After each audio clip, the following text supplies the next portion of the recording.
as you know, we had started this program that is Start ISRO 2024 from 24th April 2024, and today is the last day, concluding session of this program. So it's my pleasure and honor to coordinate the last session of 2-week ISRO Start 2024 program. And today we are going to attend 2 lectures from ISRO headquarters, and after the completion of lectures there will be, so please welcome Irtika Hamza.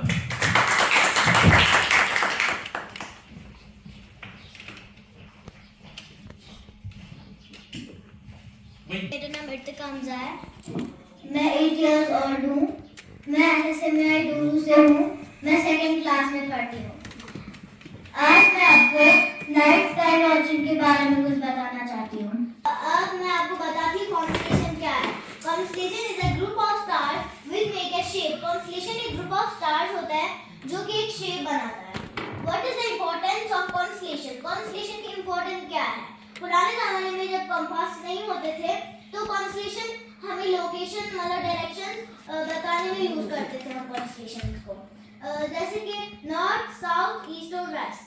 North star जो है हम उसको Polaris भी कहते हैं।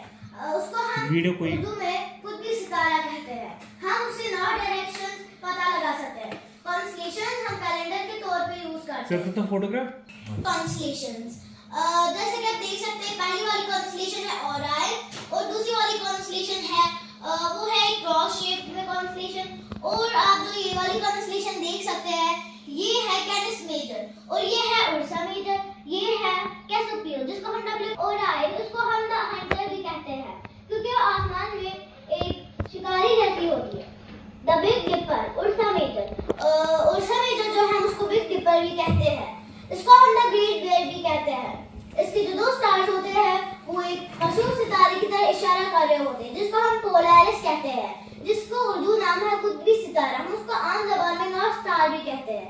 The little dipper भी Ursa major जैसा ही होता है लेकिन हम उसको द लिटिल बेयर भी कहते हैं। जैसे कि मैंने अभी आपको बोला, जो उर्सा मेजर है जो उसके 2 लास्ट स्टार्स होते हैं वो एक मशहूर सितारे की तरह इशारा कर रहे होते हैं जिसका नाम है पोलैरिस। वो स्टार उसका माइनर में होता है, वो उसका लास्ट स्टार होता है। कैसियोपेया नहीं मिले तो आपको कहीं एम शेपेड कोई चीज ढूंढनी है। उसके बाद है लियो द लायन। लियो जो है वो आसमान में एक शेर जैसा होता है। हाइड्रा जो है वो लार्जेस्ट कॉन्स्टेलेशन है। उसके 80 स्टार्स होते हैं। उसका एक स्टार है सबसे बड़ा कॉन्स्टेलेशन है। इसके 80 स्टार्स होते हैं। बिग डिपर जैसा कि आप देख सकते हैं इसके जो 2 लास्ट स्टार्स है मैंने भी आपको बोला वो पोलैरिस मतलब कुतुबी सितारे की तरह इशारा कर रहे होते हैं। जैसे कि आप देख सकते हैं जो उसकी बिग डिपर है वो 7 ब्राइट स्टार से बना होता है। 1 2 3 4 5 6 7 वो 7 ब्राइट स्टार से बना हुआ होता है। वो कब कैसे? ये फोटोग्राफ मैंने खुद लिया है घर में। आप जैसे कि देख सकते हैं उधर पे है ऊपर 1 2 3 4 5 इसके 5 ब्राइट स्टार्स होते हैं और ये W की तरह होती है। ये भी है W कॉन्स्टेलेशन जिसके 5 ब्राइट स्टार्स होते हैं। अब मैं आपको बताना चाहती हूँ ओरायन के बारे में। इसको हम द हंटर भी बोलते हैं क्योंकि ये आसमान में एक शिकारी जैसा होता है। हम इसको ढूंढ सकते हैं ओरायन के बेल्ट से। हम उसको जनवरी में देख सकते हैं। आप बोल रहे होंगे अब ओरायन के बेल्ट में कितने स्टार्स होते हैं? ओरायन के बेल्ट में 3 स्टार्स होते हैं। जैसे कि आप देख सकते हैं इधर पे है इसके 3 स्टार्स। आजकल ज्यादातर लोग देखते हैं कि ओरायन में एक स्टार है वो उसके बेल्ट के ऊपर है, उसका नाम है बीटलगेयूज। वो आजकल हम उसको रेड जायंट भी कहते हैं क्योंकि अब मैं आपको बता देती हूँ कि पहले स्टार पैदा होता है ब्लैक होल में, उसके बाद वो यंग वन होता है, उसके बाद वो रेड जायंट बन जाता है, उसके बाद उसको ब्लैक होल बन जाता है मतलब वो फिर डाई हो जाता है। जैसे कि आप देख सकते हैं उधर ऊपर है बीटलगेयूज, ये इसको हम रेड जायंट कहते हैं क्योंकि अब उसको ब्लैक होल बनने वाला होता है। और मैं आपको बताती हूँ कि ब्लैक होल में ही स्टार्स की अर्थ होती है। यहाँ पर है ओराइन, यहाँ पर है ओराइन का बेल्ट। इसे से आप ओराइन पता लगा सकते हैं कि कहाँ है। यहाँ पर है ओराइन, जैसा कि आप देख सकते हैं ये एक हंटर जैसा होता है आसमान में।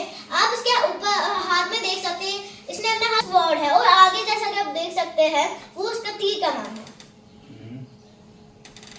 ये है इसका तीर कमान और वो है इसका स्वॉर्ड, और ये है इसके 3 स्टार्स जिसको हम बेल्ट ऑफ ओराइन कहते हैं। हाइड्रा जो है वो लार्जेस्ट कॉन्स्टेलेशन है स्काई में। वो एक एनिमल की शेप में होती है, जिस एनिमल का नाम है हाइड्रा। हाइड्रा में ब्राइटेस्ट स्टार अल्पाहार है। उधर पे हाइड्रा में 17 ब्राइट स्टार्स होते हैं और 75 बाकी स्टार्स हो सकते हैं। हाइड्रा में 80 स्टार्स होते हैं, 80 से ज्यादा भी हो सकते हैं।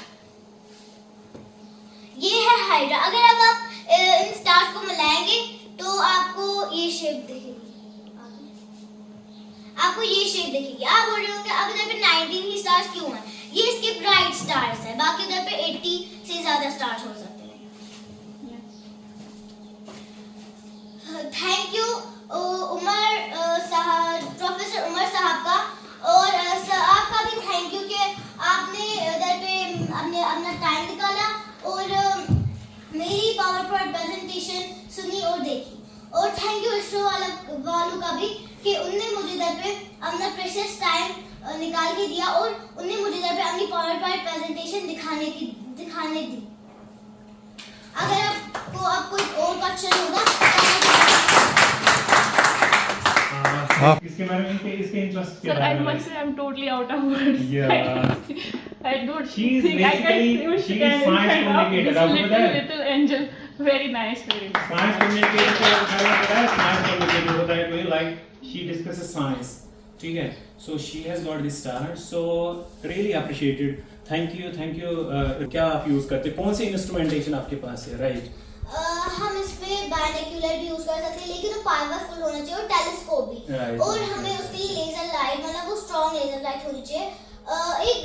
जैसे अभी मेरे पास एक लेजर लाइट थी, तो रेड लेजर लाइट है, वो हर एक स्टार को पॉइंट आउट करती है। अगर आपको किसी इंसान को दिखाना होगा कि इधर पे ओराइन की बेल्ट की 3 स्टार्स, अगर उसको उंगली से तो अच्छे से नहीं दिखता, तो अगर उसको लगता है कि अगर उसको कोई डाउट है कि इधर पे नहीं है वो, तो आप उसको उस पॉइंटर से भी दिखा सकते हैं।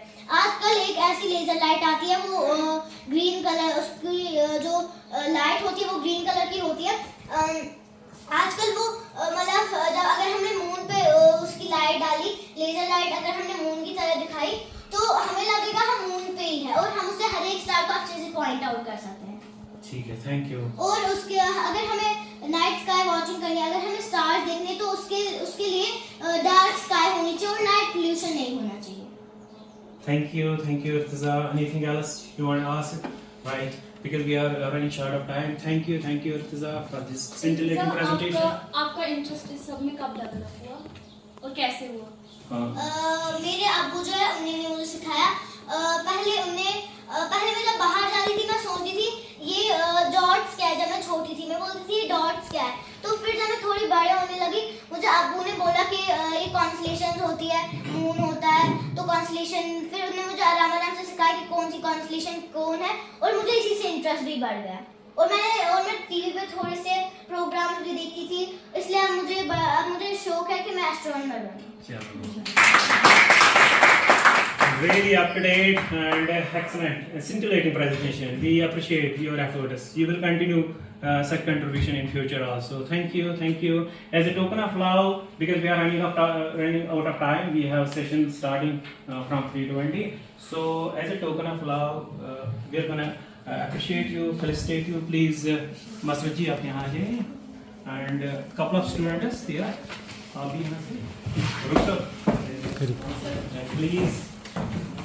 As a token of love, this certificate of appreciation to Ritika Hamza for her contribution towards science.